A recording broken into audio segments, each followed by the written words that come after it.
Hello everyone, welcome back to the tavern. Today we are taking a look at the Blood Hunter class for Dungeons & Dragons 5th edition.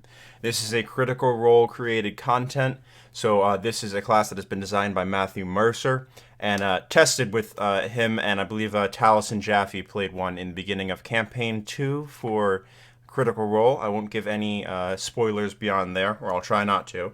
This is a spoiler warning. If you are working on that campaign currently. So, taking a look at the top, we have the Blood Hunter. So, marred but resolute, grimacing face dripping with sweat, a half-orc reddens his finger across a wound to draw a glowing ruby glyph in the air.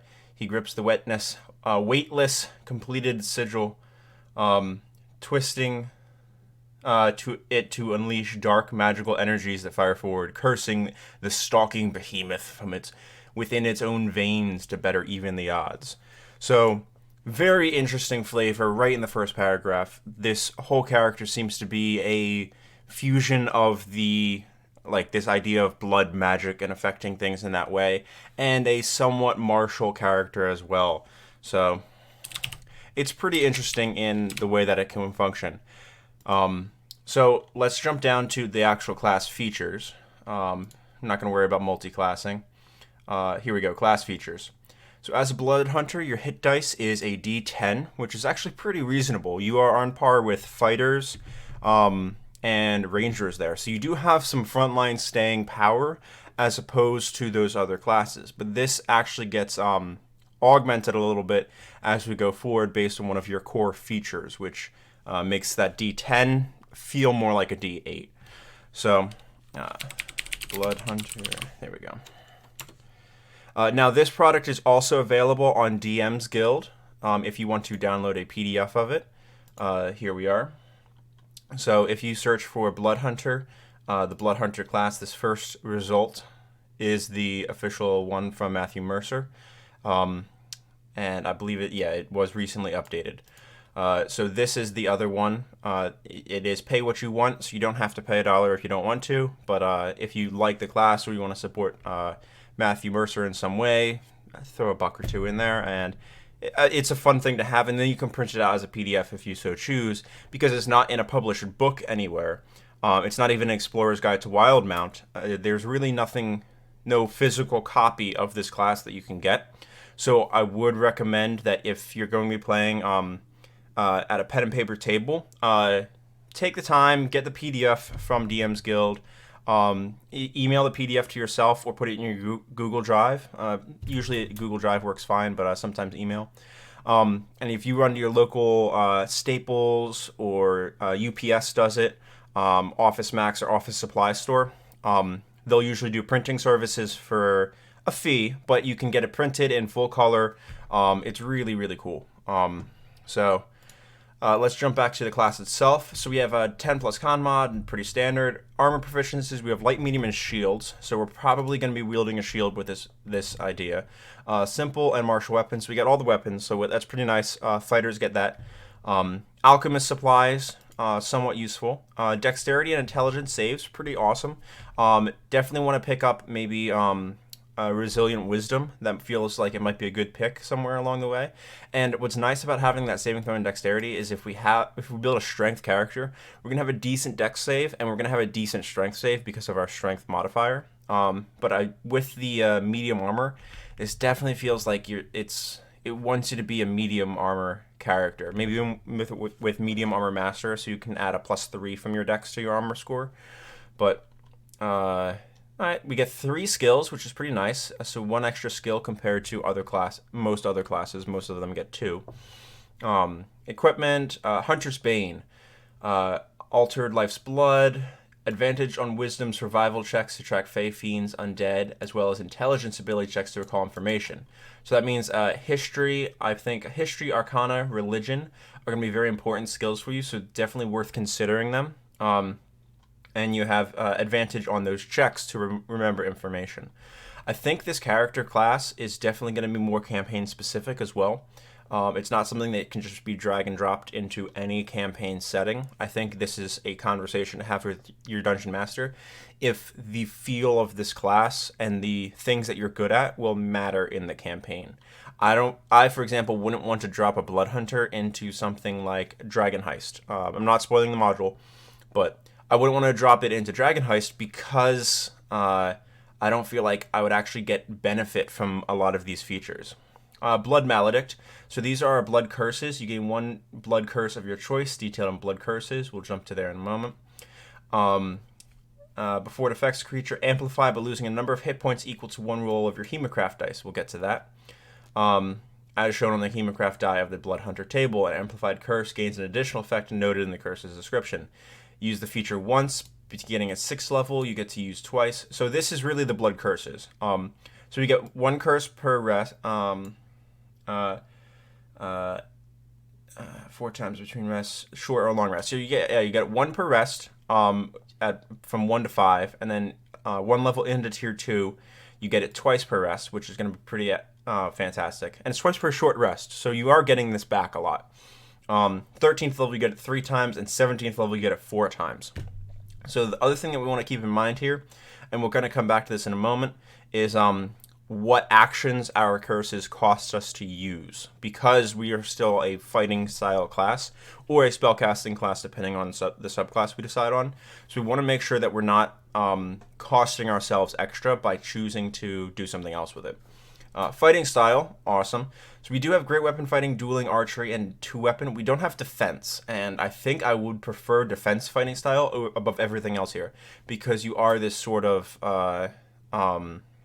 guarded class. But I can see why it's not here. It's because we're not a heavy armor wearer. So if heavy armor defense feels like a heavy armor type character. Gotta have coffee first thing in the morning. Hard to do. I'm trying to do no caffeine November, so we'll see how that goes. I anticipate headaches. 2nd level, we have Crimson Right. So this is our Hemocraft die, and this is our huge class feature, huge class identity really. Is bonus action, activate a Crimson Right on a single weapon with an elemental energy of a known right of your choice that lasts until a finish a long rest. When you activate a right, you lose number of hit points equal to 1 roll of your Hemocraft dice, as shown in the Hemocraft dice column of the Blood Hunter table. For the duration, attacks from this weapon deal an additional 1d4 of the chosen right's damage. This damage is magical and increases as you gain levels as a Blood Hunter. As shown, a weapon can only hold one single active right at a time. So it looks like the previous iteration of this class, you could only use, if you had a polearm and you had polearm master and you activated a Crimson Right, you would only put Crimson Right on one end of the polearm.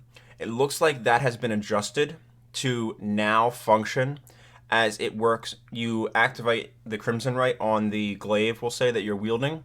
Now the entire glaive is enchanted with this Crimson Right ability, which makes a polearm master build out of the Blood Hunter really interesting, because it gives you that bonus action half attack, or a quarterstaff half attack, without having to spend time on enchanting the other side of the polearm. Your first bonus action to combat, you get that Crimson Right going, and now you have it good on both. Some people might be thinking that because you can use Polearm Master with a quarterstaff, this might be a very good Shillelagh build as well.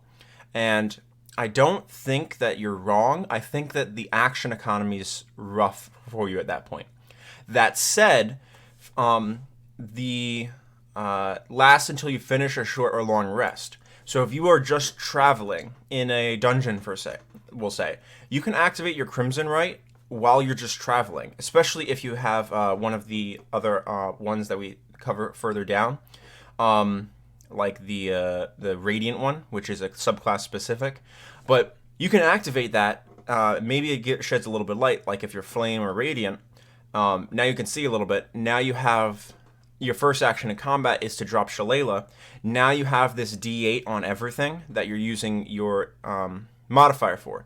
The drawback is there's no way to get Shillelagh as an intelligence ability, which is what we will be using for this class. So I think you're still better off going with a strength build if you're going to be planning to use a Polearm Master style. We do get great weapon fighting, which is fantastic. So that will help with our Polearm Master. As long as we're wielding it with two hands, which all of them must be wielded with two hands except for the Quarterstaff. All right. Yeah. Because if we jump to feats real quick, make sure I didn't misunderstand Polearm Master. Pam. There we are. We can take attack action with glaive. Bonus action. Yeah. Yeah, so according to Polearm Master, if we are wielding the Quarterstaff one-handed, we can still use Polearm Master. Because it doesn't say, it uses the same ability modifier, but it doesn't say we have to be wielding it two-handed.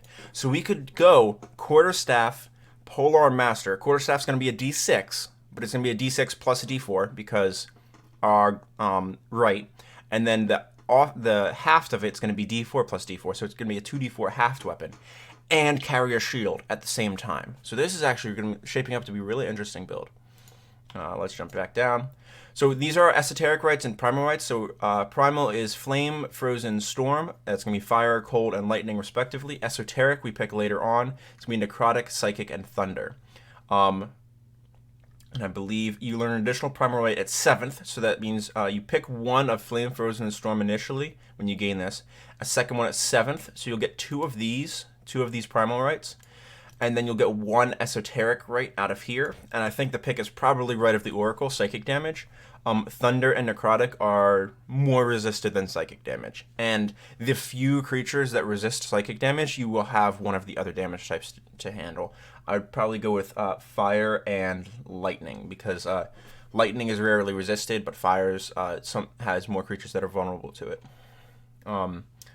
Ability score improvement, pretty standard. Hunter, Blood Hunter Order at 3rd level. Extra attack at 5, so that immediately makes me feel we are going to be a martial character. Brand of Castigation. Searing Brand of Hemocraft Magic. No action. Awesome. You always know the direction of the branded creature. It doesn't get a save against it. Each time the branded creature deals damage to you or a creature you can see within 5 feet of you, takes psychic damage equals your intelligence modifier. Really cool, so we're definitely going to want to have that intelligence modifier a little bit higher. Grim Psychometry, level 9. Dark Augmentation, level 10. Intelligence History, Recall Information. Advantage on the roll. So this is giving us another way to gain advantage. Dark Augmentation. Your speed increases by 5 feet. Saving throw... we gain a bonus to our strength, dex, and con saves equal to our intelligence modifier. So we're definitely incentivized to get that intelligence modifier up there. I think I would probably try to finish and capstone my intelligence modifier out at ideally a 16, ideally an 18. So that way we would have +4, or at least a 16. So we would have +3 to these saves, which is fantastic. Brand of Tethering. In addition, a branded creature can't take dash action, and if a creature... So this increases our brand, and we get to twice our intelligence modifier. Awesome. Teleports or leaves, takes 46 psychic on a wisdom save. So awesome. Keeps things where they are. Heart and soul. Advantage against charmed and frightened. It's not great for 14th level. I'd rather have that lower down. I mean, there's races that have that. So, races that have half of that. So I guess 14th isn't terrible, but it feels kind of bad for a 14th level feature. That said, we did just get this Brand of Tethering and double the intelligence modifier damage the level before. That Brand of Castigation is going to be a monster against an enemy with multi-attack. Because you can, at this point, deal, let's say your intelligence is 16, you can deal 6 points per damage to them per attack. And it's you or a creature. So even if they target you, you're still hitting them back with it, which is really cool. Sanguine Mastery. Once per turn, Blood Hunter features, you can roll a Hemocraft die. You can choose to re-roll and choose which result. So it's going to make us a little bit more resilient with taking damage or using the Hemocraft die in any way.